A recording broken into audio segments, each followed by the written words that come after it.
Well, class is over for the week, and we got some great visitors. One of those visitors was Mike Torin from Infinity RFID. He's an RFID expert. He's worked for big companies, small companies. Now he owns his own company where he is selling these tags and converters for RFID identification. So he is familiar with all the protocols, what's going on across the United States. This reader is compatible with every access control panel that is out there. I don't know all the protocols. One that you can actually program it with, which is kind of cool because you can actually program it with different protocols if you call them and let them know. He'll give you the details of that, but it can also output different formats as well too. So right now, to the best of my knowledge, I believe it's set up to 26-bit Wiegand, and with a 5-digit number ID number for the credential, and then 3 digits facility code. We were kind enough, everybody in class was lucky enough to get one of these test tags. Now, this test tag is not a identifiable tag. What it actually is a RF detector, if you will. So you can see that the LED is blinking, and then you'll notice as I slip out of my chancla, you'll notice that it gets a little bit dimmer the further that you go. So what that's helping us do is a very basic pattern test, but I really wouldn't use it for pattern. I would use it actually just to put up in front of the tag to confirm that RF is being emitted out of the tag reader, which is pretty cool. And you might be able, because it's not a tag, it's not a format, it's not anything, you probably can use this for other wireless detection devices as well too. But in essence, it's made just for this. It's not identifiable. There is no data that it's actually putting out, but it's just kind of cool how you can see that pattern get larger, if you will. You can see the edges of the pattern. That's what I'm trying to say. So that's real cool. And then we get out there where we have no LED flashing and the pattern is narrower. And then obviously if you're 2 feet away, you would think that that's a small pattern, but you're not really limited by that narrow of a pattern. It's just we're getting to the edge of the RFID field, or of the magnetic field that it's putting out. So I'd be curious to know why you think the actual tag's going off when I get my cell phone close to it. Now, that would be a basic RF test that would help you identify the pattern and a little bit of the pattern. I mean, it's not super accurate in the sense of this device that I'm about to show you, but it gives you an idea that you put it up there and I got RF out. Okay, good. You got power back at the office. All right, let's go ahead and hook up the data.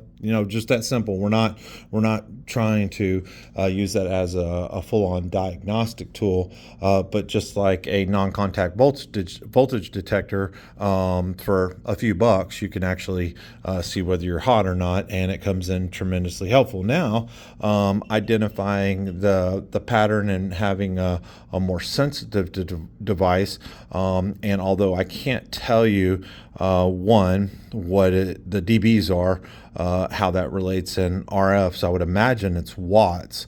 But as we know with dBs don't mean anything unless there's a suffix. So dBSPL, dB milliwatts, and so on. So dBs, I would imagine this has to do with watts, or maybe even milliwatts. So with that in mind, this device has a couple of different features, but mainly just telling me what the output of the panel is. In this case, or the tag reader. In this case, you could see that you could get a lot more accuracy. Dropping 10 dB, just went up 10 dB. I'm walking backwards. I just dropped a few dB. Probably doesn't help that my hand's covering it.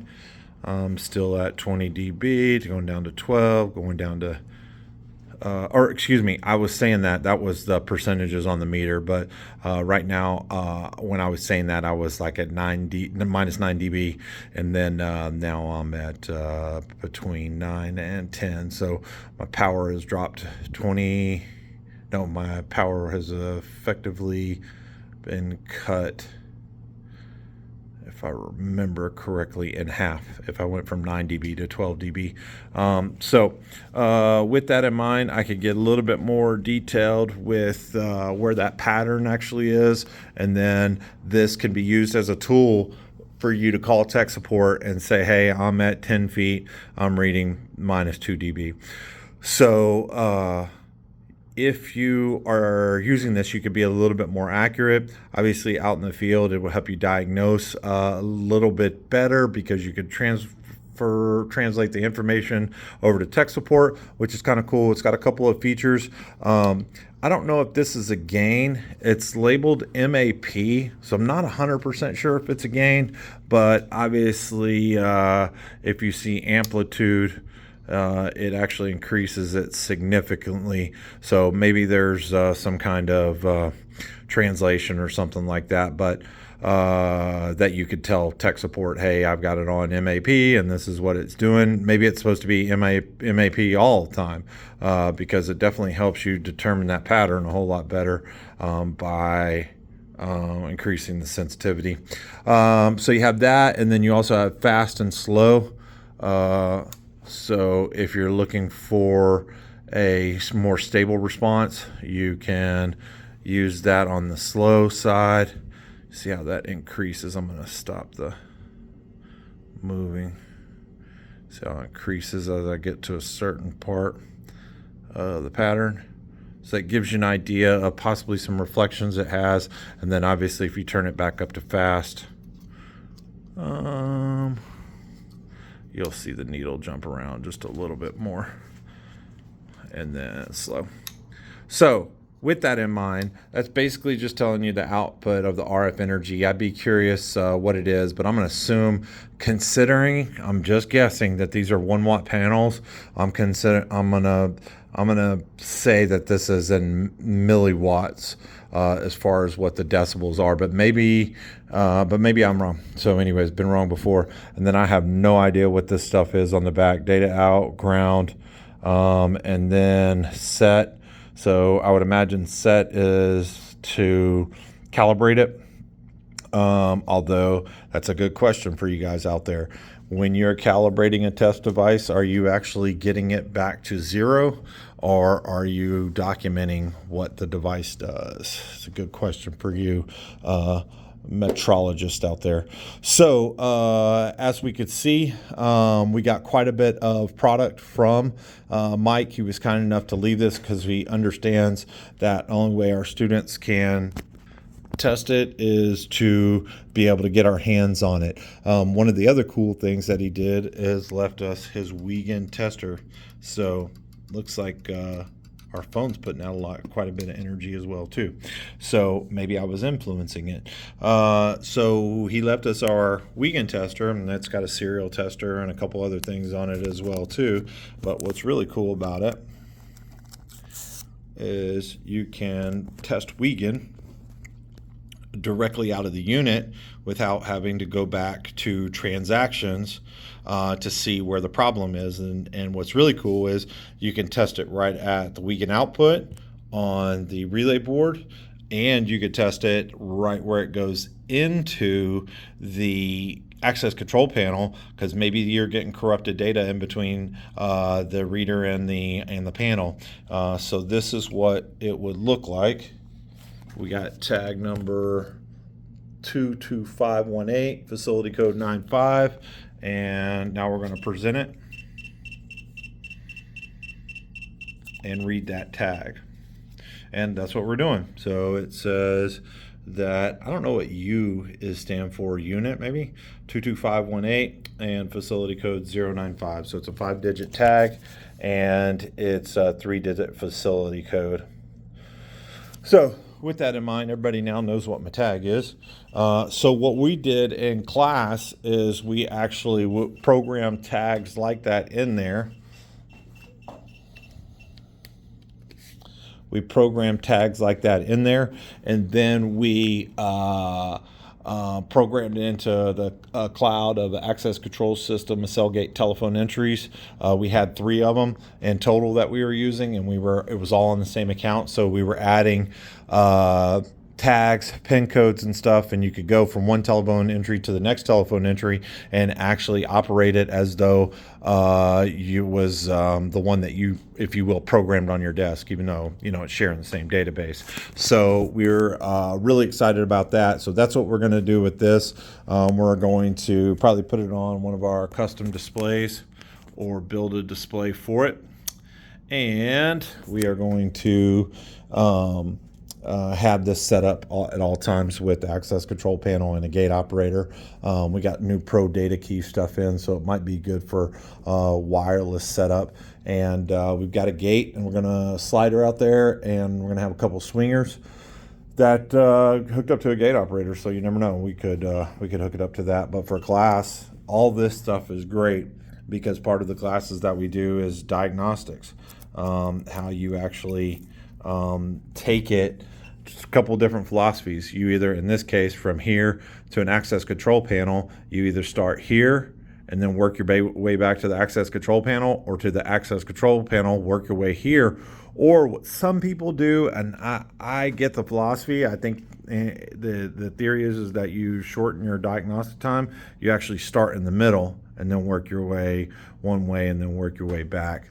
And it seems like the fault stays in the same place, so didn't know that it's any faster. But with that in mind, we know power's everything, so that's what we're probably looking for anyway. So Mike, we appreciate the test equipment. We appreciate the reader. I think even just small stuff like this, where we can actually see whether the tag reader is just putting out RF, is just an awesome tool. And with all due respect, when you're out there talking with your customer, it's going to give you a little bit of a leg up. It would be like, oh, this guy's got the test equipment to test all this stuff. That's cool. If we have a problem in the future, which is probably why you're out there right now, we know that this is the guy or the gal to go to. One other cool thing about this is when he was talking about linear, I think it was vertical or circular tag generation, and or circular magnetic field that these readers put out. And what was cool is you could tell with this one that if it was linear, you'd have the LED flashing like this in this position, but nothing like that. Then if it was vertical, be flashing like this, but not like that. And then if it's circular, it doesn't matter because you're getting a tag read all over the place, which I did not know about, and wish I could have sat through his class a little bit longer than I did. But anyways, Infinity RFID, great product. It does what we need it to do here at the school, which is teach you guys how to understand about the installation techniques, which is crucial with this, and then some tips and tricks about installation with activation loops, how you tie that into your gate operator, and so on. So I'm kind of curious to know what the loop input is there. I don't know that it actually has to do with like a coil, an inductance coil in the ground. It might have something to do with like an external antenna or something like that. But he went over that in class. I just didn't get a chance to see it. So Mike, appreciate it. InfinityRFID.com, I believe. But if you type in Mike Toren, Toren on Facebook, you can find him there, as well as, I believe, LinkedIn. But Infinity RFID, you type it in on Facebook or any social media, or online Google, you can find, and you can see their logo, what it looks like, and you can see how they spell their brand name, so you know you're at home when you see that. Thanks, Mike. We'll get it set up for you and get some more videos.